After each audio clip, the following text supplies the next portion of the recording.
Hi my dear student, मैं चंद्रदीप गर्ग आप सभी का अपने यूट्यूब चैनल अल्फ़ा क्लासेज 111 पर बहुत बहुत स्वागत करता हूँ। 111 ख्याल रखिए, पिछले वीडियो में हमने 12th के भौतिक विज्ञान में बहुत ही महत्वपूर्ण बिंदु लिया था, विभव। फिर हमने बताया था विभवांतर। कभी कभी क्या होता है, न्यूमेरिकल में ये परिभाषाएं छिपी रहती हैं कि विभव से आप क्या समझते हैं, फिर न्यूमेरिकल, विभवांतर से आप क्या समझते हैं, फिर न्यूमेरिकल, या ऑप्शन में भी कुछ चीज़ें ऐसी दी जाती हैं, फार्मूला वगैरह। इसके अलावा हमने जो कि सबसे महत्वपूर्ण था बताए थे कि किसी एक बिंदु आवेश के कारण किसी बिंदु पर वैद्युत विभव, इसका पूरा डेरिवेशन हमने बताया था। इस डेरिवेशन का मैक्सिमम चांस रहता है बोर्ड एग्जाम में आने का। आज हमने उसी चैप्टर से कुछ महत्वपूर्ण पॉइंट बताने का निर्णय लिया है। सबसे महत्वपूर्ण पॉइंट ये है कि वैद्युत द्विध्रुव के कारण वैद्युत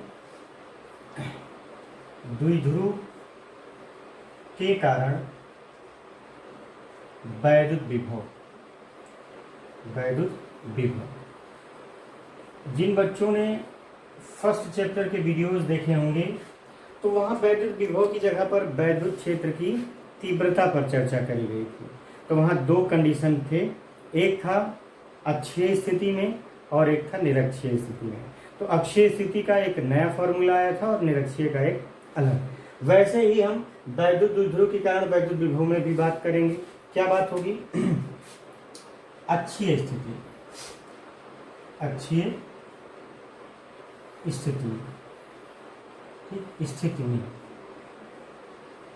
स्थिति, या इसको ध्यान देंगे तो पूरा समझ में आ जाएगा।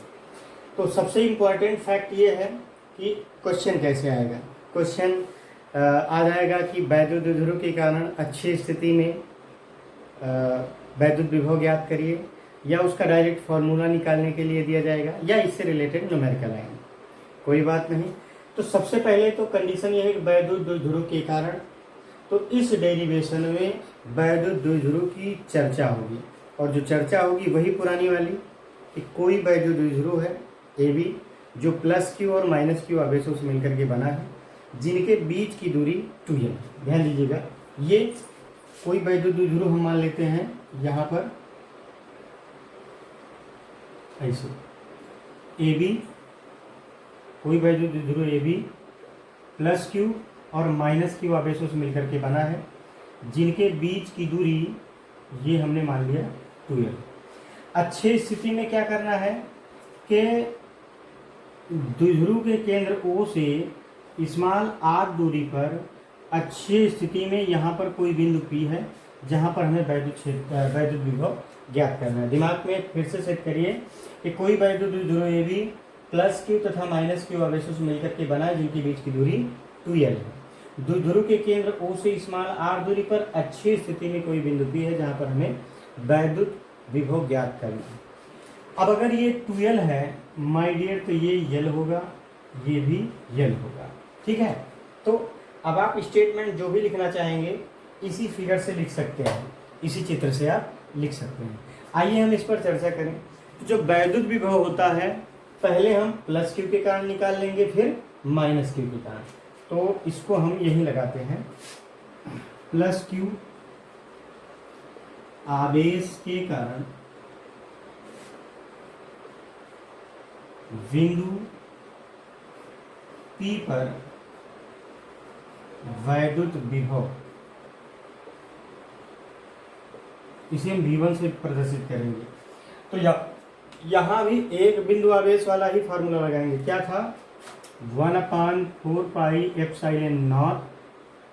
अच्छा, इस द्विध्रुव को हम ऐसे माध्यम में मानते हैं जिसका परावर्तन कैपिटल K है, तो यहाँ K हो जाएगा, ठीक है। और Q अपान था वहाँ पर फॉर्मूला जो आया था R क्या है? बिंदु आवेश से उस बिंदु के बीच की दूरी जहाँ पर हमें वैद्युत विभव ज्ञात करना है। तो ये दूरी निकालने के लिए कैसे करेंगे? टोटल दूरी R है, अगर मैं छोटी दूरी इस R से घटा दूँ तो ये आ जाएगा, I mean R minus L. ठीक है, इसी प्रकार माइनस क्यू आवेश के कारण बिंदु P पर वैद्युत विभव V2। तो विभव जो है प्लस के कारण प्लस और माइनस के कारण माइनस, 1/4 पाई एप्सिलॉन नॉट के क्यू अपान। अब अभी तक क्या था, यहाँ तक की डिस्टेंस ही, अब हमको यहाँ तक की डिस्टेंस लेनी है। तो R में L जोड़ने के बाद ये होगा, ये हो जाएगा R प्लस L। इसको नोट डाउन कर लीजिए, ये बड़ा इंपॉर्टेंट फैक्ट है। अब मैं बात करूं बिंदु P पर परिणामी वैद्युत विभव, ध्यान दीजिएगा। ठीक है, ध्यान दीजिएगा, लिखेंगे इसलिए बिंदु P पर परिणामी नेट है ना, परिणामी मतलब नेट, परिणामी वैद्युत विभव V equal to V1 plus V2 या V equal to 1/4 pi epsilon naught के Q upon R minus L, और यहाँ प्लस है लेकिन उसमें V2 क्या है, माइनस, तो minus plus minus 1/4 pi epsilon naught के इंटू Q अपान यहाँ था R प्लस L। अब इसी को कैलकुलेट करने के बाद जो भी परिणाम आएंगे आपका वही मूल सूत्र होगा। चलिए चलते हैं, दोनों में Q/4 पाई एप्सिलॉन नॉट के कॉमन है, ले लीजिए।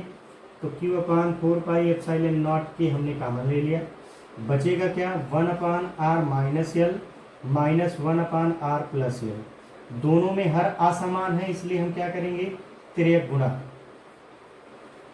इसका इससे गुणा कराएंगे।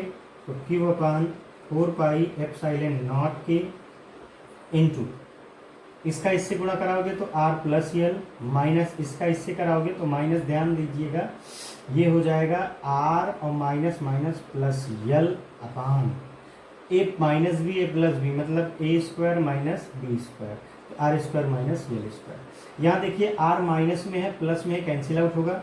तो V इक्वल टू आया Q/4 पाई एप्सिलॉन नॉट के इंटू L में L ऐड करेंगे तो 2L अपान R square minus L square.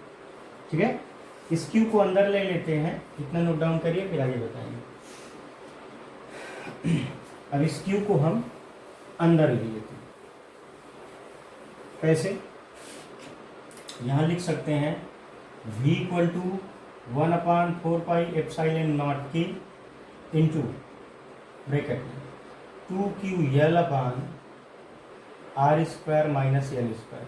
आपने पढ़ा है 2QL जो है वो P के बराबर होता है, तो V equal to 1/4 pi epsilon naught के into P upon R square minus L square. अच्छा जी, एक काम और कर सकते हैं क्या, चूंकि L is less than R, ये क्या मतलब है, देखो जो द्विध्रुव होता है वो दोनों आवेश एक दूसरे से बहुत पास में स्थित होते हैं। जो द्विध्रुव होता है उनके दोनों आवेश एक दूसरे से बिल्कुल पास होते हैं, तो जब पास है तो 2L है, और 2L को भी आप आधा कर दिए तो और कम हो गया। और R जो होता है वो थोड़ा सा केंद्र से दूरी पर निकाली जाती है, उसकी एक डेफिनेट कोई मतलब कह सकते हैं कि L की मात्रा जो है या L का मान जो है वो R की तुलना में बहुत कम होता है।